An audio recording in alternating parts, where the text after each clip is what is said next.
Brenda të njëjtës qati qëndruan edhe pronarët edhe hajnat. Zbresin nga vetura, kalojnë murin dhe futën përmes një dritareje anësore. Sa hyn brenda, shohin që shtëpia është plaçkit.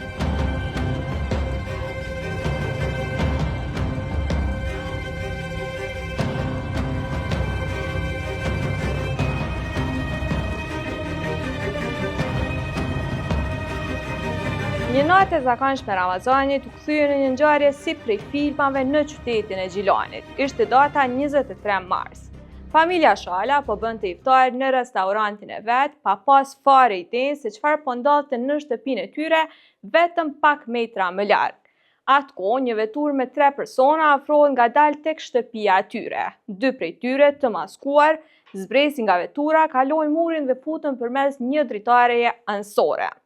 Shoferi që po i priste në vetur rri jashtë përcjell situatën e herë largohet, herë afrohet për të parë se çfarë po ndodhte brenda. E krejt kjo ngjarje është incizuar nga kamerat e sigurisë. Ora ishte 19:24 kur 2 hajna hyn brenda. Pas 3 minutave njëri del për pak qaste e mandej hyn prap. Pas 12 minutash në shtëpi hyn 2 anëtarë të familjes, burrë e grua, veç se sipas pronarit Valdrin Shala ata janë futur prej një dere tjetër e pa pasur idenë që brenda janë hajnat. Pra, për rreth 1 minuti, brenda të njëjtës qati qëndruan edhe pronarët edhe hajnat. Vetëm 1 minutë më vonë, shoferi kthehet dhe i merr 2 të dyshuarit me vete. Por jo, historia s'ka mbaruar me kaq.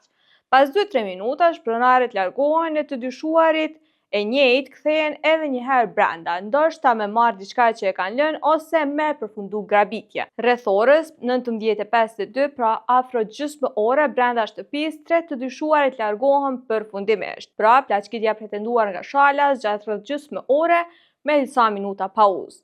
Në ora 20:20, familjarët që ishin në restorant kthehen në shtëpi. Sa hyn brenda, shohin që shtëpia është plaçkit e thërrasin menjëherë policin. Dëmi kap shifrën rreth 6.000 euro, ku përfshihen 1.300 euro para cash e pjesa tjetër stoli dhe sende të tjera me vlerë.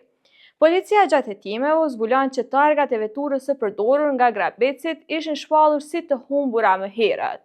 Por ajo që ngjall më shumë reagimin e pronarit Valdrin Shala e që ka shtyer atë që pretendimet e tij t'i adresoi tek insajderi është, siç thot ai, qasja e ngadalshme e policisë. Ai ka deklaruar që ndonse rasti ishte i lajmëruar menjëherë, veç pas 10 ditësh kur ai vet ka shkuar në stacion të policisë me pyet çka është bërë me rastin, hetuesit i kishin propozuar me i pa bashkë pamjet e kamerave të sigurisë për me kuptu ka janë largu të dyshuarit. Ai mes tjerash për insajderin ka thënë: "Kjo është punë që është dashur me u kry prej ditës së parë e jo me kalu dhe ditë. A ka kuptim kjo punë?" Pronari përmendi edhe një detaj tjetër që është bërë më shqetësues prej këtij rasti. Sipas tij, vetëm 200 metra më larg gjendet një pompë karburanti dhe hetuesit i kanë thënë atij shka vetë pyetje nëse i kanë pamjet e kamerave të sigurisë. Ai ka thënë se ka shkuar për të pyetur për pamjet dhe përgjigjja që ka marrë është se vetëm për 4 ditë ruhen pamjet e kamerave.